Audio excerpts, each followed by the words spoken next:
আপনি কি কখনো ভেবেছেন কোটি কোটি মানুষ যে শিবলিঙ্গের পূজা করেন তার প্রকৃত অর্থ কি? এটি কি শুধুই একটি পাথরের প্রতিমা, নাকি এর মধ্যে লুকিয়ে আছে সমগ্র সৃষ্টি, মহাবিশ্ব এবং চিরন্তন সত্যের এক গভীর প্রতীক? আমরা আজ জানব পুরাণে বর্ণিত সেই রহস্যময় কাহিনী যা বহু মানুষ সম্পূর্ণভাবে জানেন না। লিঙ্গ শব্দটি এসেছে সংস্কৃত ভাষা থেকে। এর অর্থ কোনো নির্দিষ্ট আকৃতি নয়, বরং চিহ্ন, প্রতীক বা যার মাধ্যমে অদৃশ্যকে অনুভব করা যায়। ভগবান শিবকে বলা হয় নিরাকার, অর্থাৎ তিনি কোনো একটিমাত্র রূপে সীমাবদ্ধ নন। তাই শিবলিঙ্গ সে অনন্ত নিরাকার চৈতন্যের প্রতীক, যা সমগ্র ব্রহ্মাণ্ডে বিরাজমান। এই কারণেই শিবকে মূর্তির পাশাপাশি শিবলিঙ্গ রূপেও আরাধনা করা হয়। শিবলিঙ্গ সেই মহাজাগতিক স্তম্ভ যার মধ্যে সমগ্র ব্রহ্মাণ্ডের প্রতীকী রূপ নিহিত রয়েছে। স্বামী বিবেকানন্দও শিবলিঙ্গকে অনন্ত ব্রহ্মাণ্ডের প্রতীক হিসাবে ব্যাখ্যা করেছিলেন।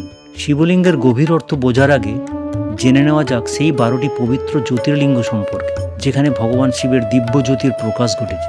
সেই 12টি জ্যোতির্লিঙ্গ গুজরাটের সোমনাথ, অন্ধ্রপ্রদেশের মল্লিকার্জুন, উজ্জয়ন মধ্যপ্রদেশের মহাকালেশ্বর, মধ্যপ্রদেশের ওঙ্কারেশ্বর, উত্তরাখণ্ড কেদারনাথ, মহারাষ্ট্র ভীমাশঙ্কর, বারাণসী কাশী বিশ্বনাথ, নাসিক মহারাষ্ট্রের ত্রাম্বকেশ্বর, দেওঘর ঝাড়খণ্ডের বৈদ্যনাথ, গুজরাটের নাগেশ্বর, তামিলনাড়ুর রামেশ্বরম, মহারাষ্ট্রের ঘৃণেশ্বর। এছাড়াও কর্ণাটকের বাদামি মন্দির, নেপালের পশুপতিনাথ, অমরনাথ গুহা এবং ইলোরার কৈলাস মন্দিরকে শিবতত্ত্বের শক্তিশালী আধ্যাত্মিক কেন্দ্র হিসাবে মানা হয়। এবারে আসি পুরাণে বর্ণিত কাহিনী প্রসঙ্গে।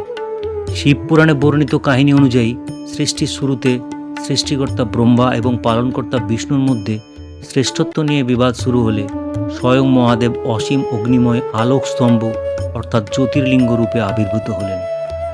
ব্রহ্মা ও বিষ্ণুর সেই স্তম্ভের আদি ও অন্ত খোঁজার চেষ্টা করেও ব্যর্থ হন। অবশেষে নিজেদের ভুল বুঝতে পেরে তারা মহাদেবের আরাধনা শুরু করেন। ঠিক তখনই সেই অসীম জ্যোতির স্তম্ভ থেকে আবির্ভূত হলেন স্বয়ং মহাদেব। তিনি জানালেন, এই জ্যোতির স্তম্ভই তার অনন্ত রূপ, যার না আছে শুরু, না আছে শেষ। পরবর্তীতে সেই অসীম জ্যোতি সংকুচিত হয়ে 12টি পবিত্র স্থানে জ্যোতির্লিঙ্গ রূপে পূজিত হন। শিবলিঙ্গ আমাদের মনে করিয়ে দেয় মহাবিশ্বের প্রতিটি কণা এক পরম চেতনার প্রকাশ। শিব হলেন চৈতন্য, শক্তি হলেন সৃষ্টির কর্মশক্তি। এই দুয়ের ঐক্য থেকেই সৃষ্টি, স্থিতি ও লয়ের চক্র চলমান। তাই বহু আধ্যাত্মিক ব্যাখ্যায় শিবলিঙ্গকে সৃষ্টি ও চেতনার প্রতীক হিসেবে দেখা হয়।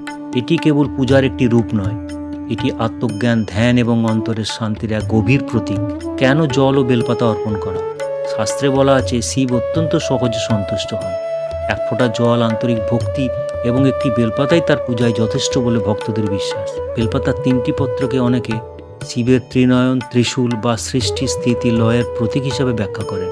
তবে বিভিন্ন শাস্ত্র ও আচার পরম্পরায় এই ব্যাখ্যায় কিছু পার্থক্যও দেখা যায়। শিবের কাছে বাহ্যিক আড়ম্বরের চেয়ে আন্তরিক ভক্তি সর্বাধিক গুরুত্বপূর্ণ বলে বিশ্বাস করা হয়। আধুনিক যুগে কেউ কেউ শিবলিঙ্গকে বিজ্ঞানের সঙ্গে যুক্ত করে ব্যাখ্যা করার চেষ্টা করেন।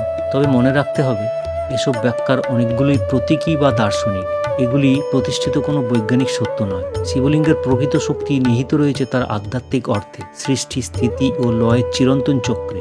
যখন আমরা শিবলিঙ্গে জল অর্পণ করি, তখন তা কেবল একটি ধর্মীয় আচার নয়, এটি আমাদের অহংকার, নেতিবাচকতা এবং অস্থিরতাকে মহাদেবের চরণে সমর্পণ করার প্রতীক। মহাদেব রূপের নয়, ভক্তির অধিপতি। তার কাছে সবচেয়ে মূল্যবান হলো নির্মল হৃদয়, অটল বিশ্বাস এবং সত্যিকারের আত্মসমর্পণ। আপনিও যদি মহাদেবের একজন সত্যিকারের ভক্ত হন, তাহলে কমেন্টে লিখুন হর হর মহাদেব। পরবর্তী ভিডিওতে আবারও ফিরে আসবো মহাদেবের আরেকটি রহস্যময় কাহিনী নিয়ে। ওম নমঃ শিবায়, হর হর মহাদেব।